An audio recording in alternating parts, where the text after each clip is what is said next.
What's up, everybody? So this video has been over 4 months in the process. I got this AX24 from Horizon Hobbies for $99, I believe, during a sale. Normally $160. And I didn't want to just buy a whole bunch of parts and upgrade it like crazy. You watch all these guys on YouTube buy a brand new car, drive it around for 5 minutes, and then boom, they drop another $100 to $200 worth of upgrades into it. I don't have upgrades like that lying around, and I didn't want to spend all that money on a $100 kind of cheap plastic feeling car. So to be honest, I was not very impressed by this thing at first. I started out with just a few upgrades. I'll let you guys watch the process. I'm not going to talk about it too much, and you can see my final thoughts at the end. But go check out some of our merch at California Worldwide website at ca-ww.com. We got stickers, some cool mini RC stickers, some pretty funny messed up stuff, and some little license plates. Anyways, enjoy the video. So I just opened my AX24. It's my first four-wheel steer vehicle. Gotta say, that element of this thing is freaking badass, but overall, I wasn't super impressed by the build quality. I mean, this thing is light and plasticky compared to the FCX24. These things just feel a lot beefier right out of the box. I haven't run it a lot, so I can't really compare the performance too much, but definitely not super impressed by the build quality right out of the box. I did start off by putting a little bit of brass on it already, just on the back. I haven't finished putting on the front. I got a little bit more to put on before really taking it out, but I also put a couple of rubber bushings here to stabilize the steering links. That's a little idea I got from 2FMRC. Well, shout out there. Thank you for the idea. Definitely, you can see how wobbly these links are right out of the box. Anyways, we need to take this thing on a little run in a bit. I also just wanted to point out that I'm using these affordable little brass parts from AliExpress. I'll share links to everything I got to put on this thing, but sometimes you'll find parts like half the price you will other places, so definitely worth checking out. Another thing that I'm not a huge fan of with this car is the Velcro body. I mean, it's convenient and it works, but it does feel a little loose and sloppy, and honestly just feels a little cheap to me. If I even keep this body, I'll probably build a little magnetic system for it, really easy, just where the Velcro is. It's also pretty wild that this car has the exact same wheelbase as the FCX24, but it is so much smaller. I mean, it feels like it's half the size, but then you see the wheels and you're like, well, okay.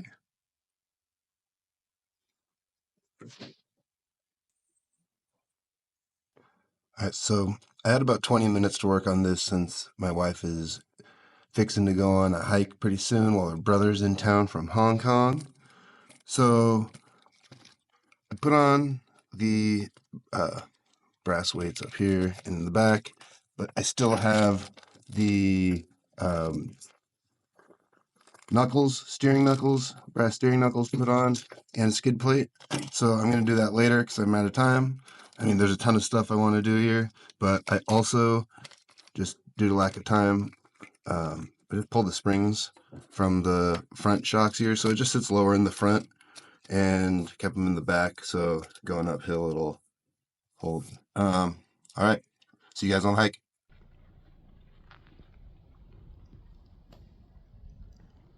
These rocks are a little too steep to climb.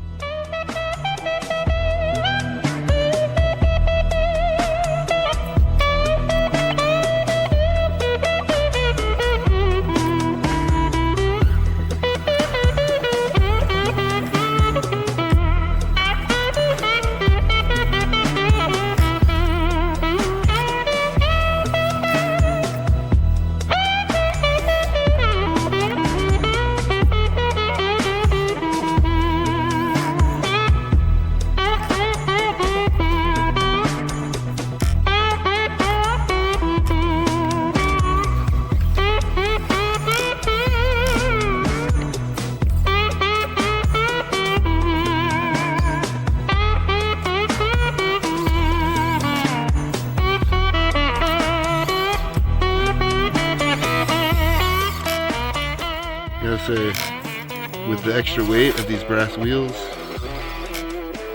this motor is struggling.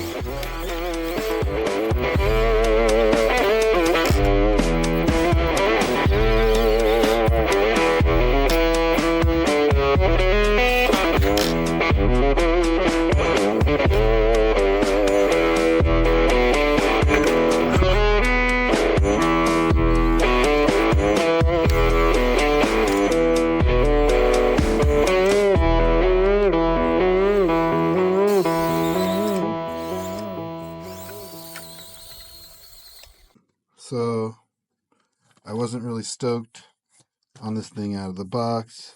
As you guys know, the added weight in the wheels doesn't hurt, but now the motor struggles. So I'm gonna drop this heavier duty motor in it, and hopefully that compensates for the newly added weight. We might need to change out the servos too. I'm gonna see. Also, I wasn't super stoked on this body at first, but since I've updated it with the Desert Bros livery and the California Worldwide and Fat Performance stickers, I actually think this thing looks pretty cool. I've also found that sliding the body as forward as possible helps with the clearance on that front servo there. As you can see right now, the rear servo is bottoming out on the chassis and this body mount right here. So I used a 1/18 drill bit, just about 1/8 of an inch in front of the other hole on each side, and just moving the body mount forward that much completely solved that problem. It also helps push the body forward slightly, which prevents the servo horn from hitting the front of the body there. And then for the rear servo horn, I cut a little symmetrical groove along the body there, and I have no problem with it hitting. Lots of good movement in the back and better movement in the front. Okay, so this electronic setup here is pretty top heavy. Pulled that off and just used an X-Acto and wire cutters to cut off this whole piece. This thing fits quite snugly right there. And then with the battery, this is just even the stock battery. Once I glue this in, you can see it fits perfectly here.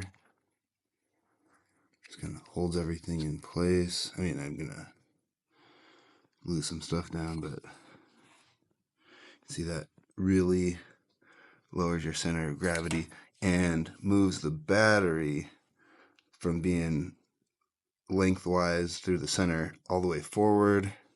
This is down like 1/2 inch. So we are ready to test the short, squatty, wide, lightweight wheels against the heavy brass, tall, super grippy claw hammer tires. The weight might be a problem for this little guy. I think it's just bogging it down too much. So we'll see if these lighter, shorter tires work better and the width gives us the grip we're looking for. The winner will receive Loctite because these little extension nuts really like to fall out. All right. This is one more test run with the heavy brass wheels and the badass new claw hammer tires. But I think these heavy brass wheels are too much for this little rig.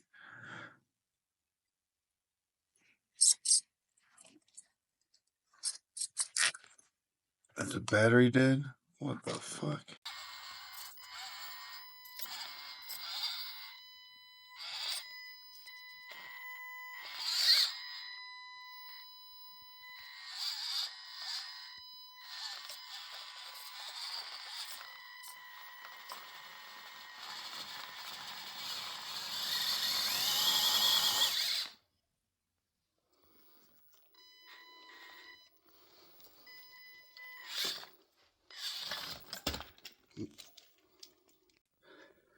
Okay, I know it's not going to make it up the steep side, but let's just see how good it does, how far it goes.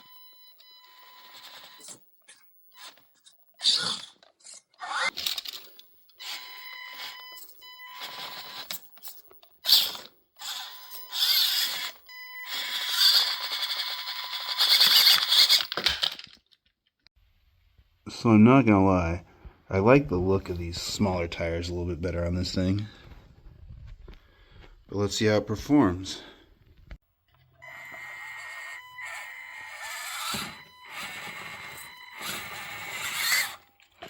Not quite as much clearance.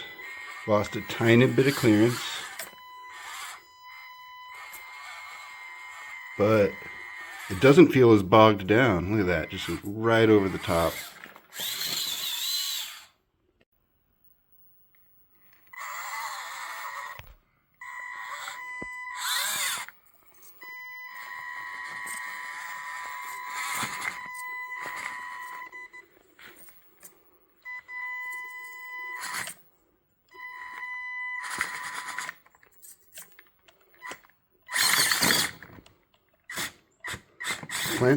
Planted a little bit better. Oh, I'm stuck. Alright. Still not climbing this thing, but it definitely seems more planted. Doesn't just roll over backwards. Well, here it might.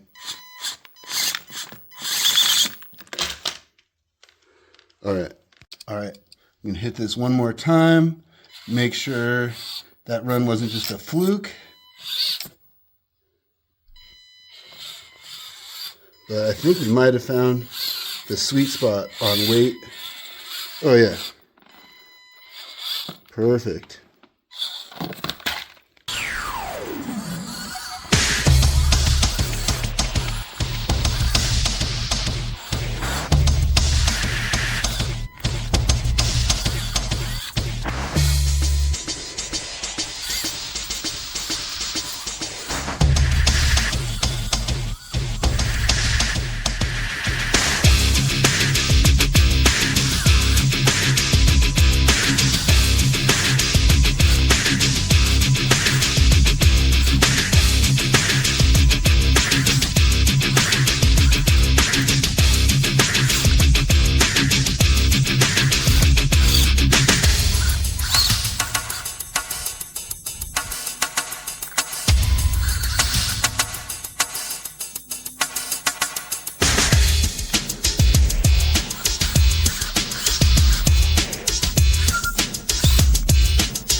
So put on a magnetic body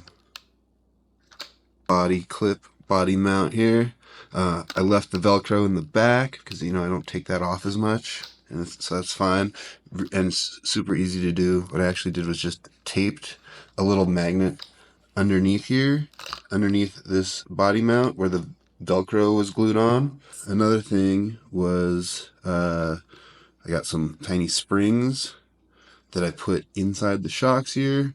So I don't know if you can tell, but they're pulling downward now. You can see when I tilt back, it wants to just pull the body tight, or pull the chassis tight. It's like $3 for a big bag of springs. I'll put a link to those, but it really helps keep the body pulled down in the front when you're climbing up steep rocks. Makes a huge difference and costs you almost nothing. I do have a new set of shocks coming for the back because these are just like super bouncy. So hopefully some oil dampened shocks in the back will just kind of stabilize that, and I'm just going to keep the modified stock shocks in the front. And then I also, since last running it, I vented the tires. They were pretty bouncy and balloony before. When you squeezed them, they would like puff up all around.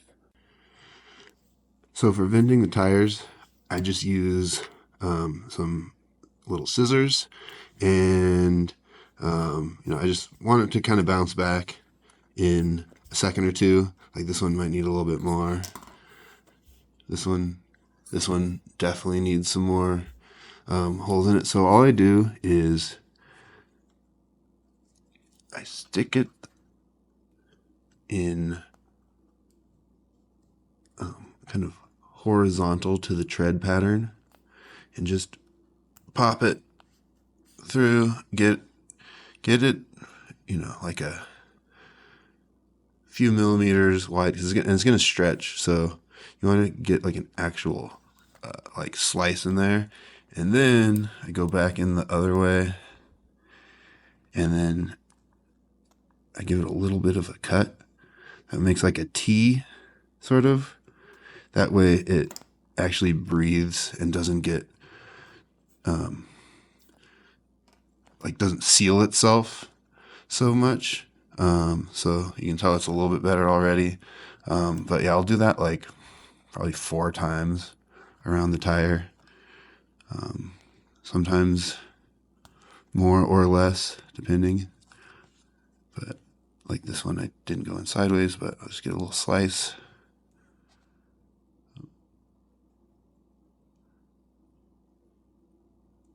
Oop, that's kind of long, but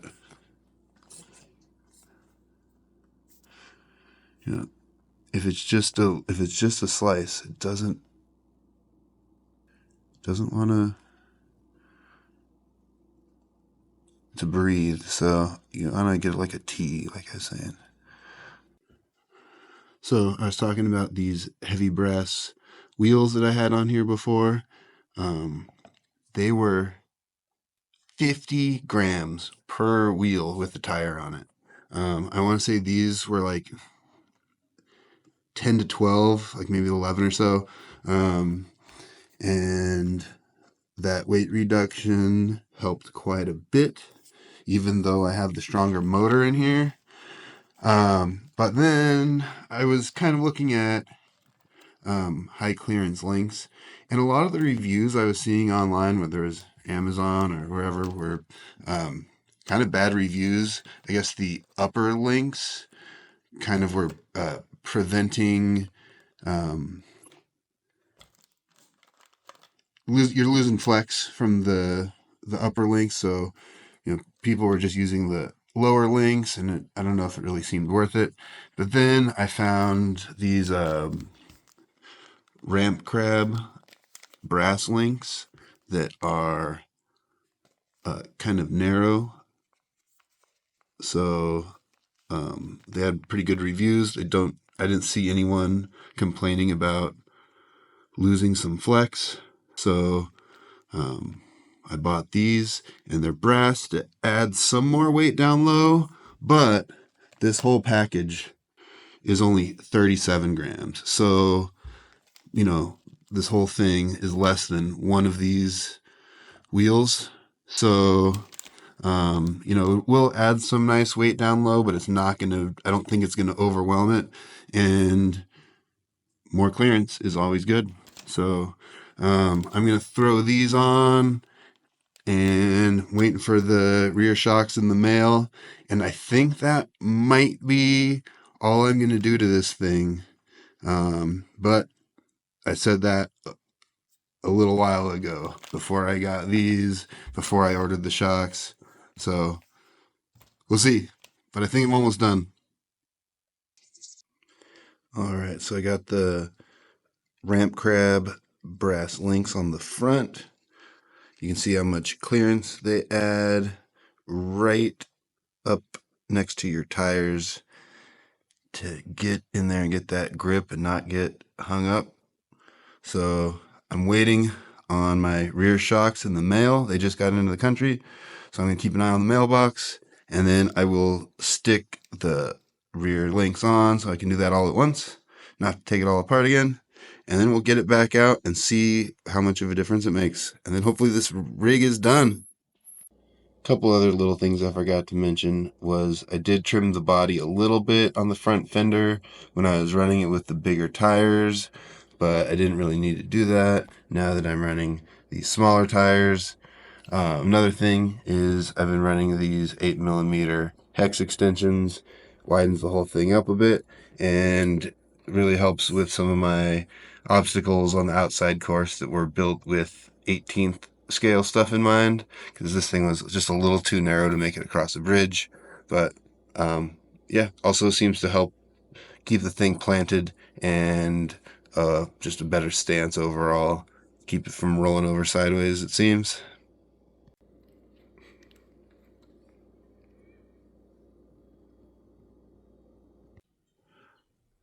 Shocks finally came in the mail. They're a little bouncy, but I'm going to add some 20 weight.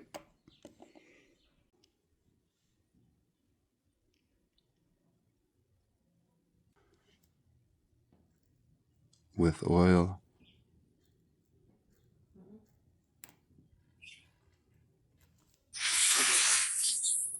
Without.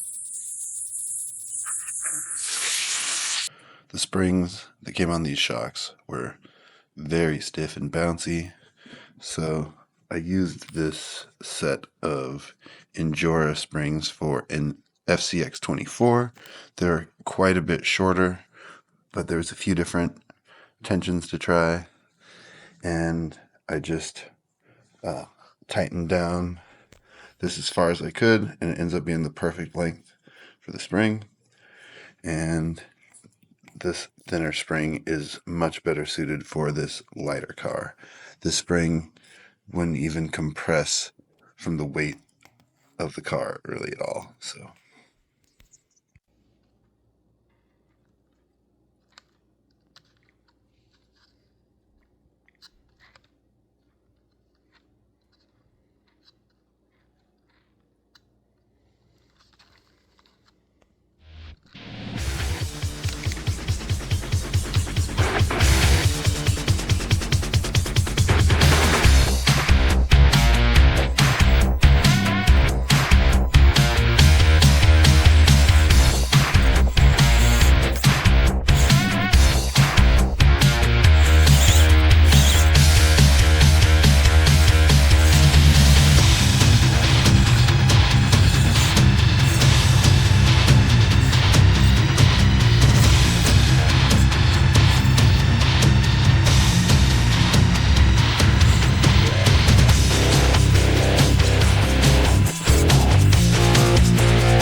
So, final thoughts. Honestly, I'm pretty stoked with this thing. I wasn't super excited at first, but a couple of the mods just made it feel way more capable and just feel a little bit more stable. And I haven't really done too much in terms of the looks for this thing, but honestly, just a little bit of modification to the stance by sliding the body forward a bit and uh, pulling the front down. Feels like it has a just generally more pretty badass stance, and I'm pretty happy with how it looks. For starters, lowering the electronics and moving the battery forward from trimming the plastic part of the chassis in here was a huge difference. It was really top heavy before and just wanted to tip over no matter what. Another thing, probably a close tie with lowering this weight, was adding the cheap little springs into the lower shocks here. Really keeps this thing from wanting to tip over backwards. And it only, I think it was $3 for a huge bag of springs that you can use on other stuff. And then I was also pretty happy with adding the 8mm hex extension, brass hex hub extensions. It just helped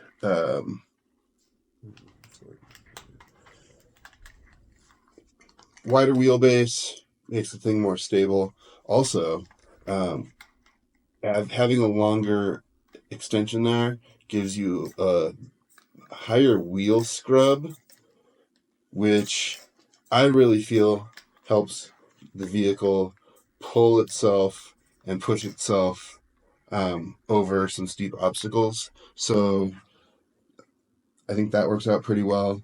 And then obviously, like I mentioned a few times in the video, taking that extra heavy brass weight out of the wheels, that was just too much. So there's a sweet spot with the weight, and you honestly don't want it to be too heavy. So I think that's about it. Now I just need to film an intro. Thanks for watching. Peace.